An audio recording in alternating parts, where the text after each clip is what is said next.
एक गांव था जिसका नाम मायापुर था और गांव की सुंदरता का तो कुछ कहना ही नहीं था, क्योंकि उस गांव के किनारे ही विशाल जंगल था और उस जंगल में कई तरह के जंगली जानवर, पशु पक्षी रहा करते थे। एक दिन की बात है कि एक लकड़हारा लकड़ियों को लेकर जंगल के रास्ते से अपने गांव की ओर जा रहा होता है।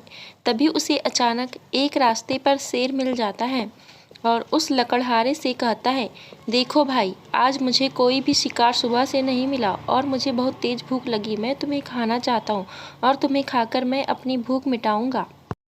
तभी लकड़हारा घबराकर कहता है, ठीक है, अगर मुझे खाने से तुम्हारी भूख मिट सकती है और तुम्हारी जान बच सकती है तो मुझे ये मंजूर है, लेकिन उससे पहले ही मैं तुमसे कुछ कहना चाहता हूँ।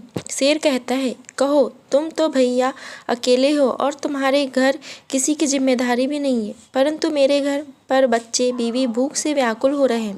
इस कारण मुझे यहाँ लकड़ियाँ बेचकर घर पर भोजन लेकर जाना होगा, परंतु मैं तुमसे ये वादा करता हूँ कि मैं अपने बीवी और बच्चों को भोजन देकर तुम्हारे पास आ जाऊँगा।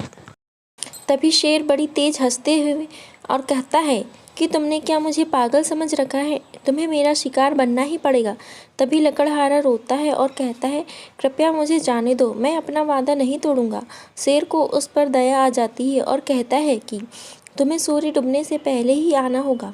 लकड़हारा कहता है, ठीक है। जब लकड़हारा अपनी बीवी और बच्चों को भोजन देकर शेर के पास वापस आया तो शेर प्रसन्न होता है और कहता है, तुम्हें मारकर मैं कोई पाप नहीं करना चाहता, तुम ईश्वर के सच्चे भक्त हो। तभी लकड़हारा शेर का धन्यवाद करता है और खुशी खुशी अपने घर लौट जाता है। शिक्षा: हमें हमेशा सच बोलना चाहिए, क्योंकि सच्चाई से ही व्यक्ति को सफलता प्राप्त होती है।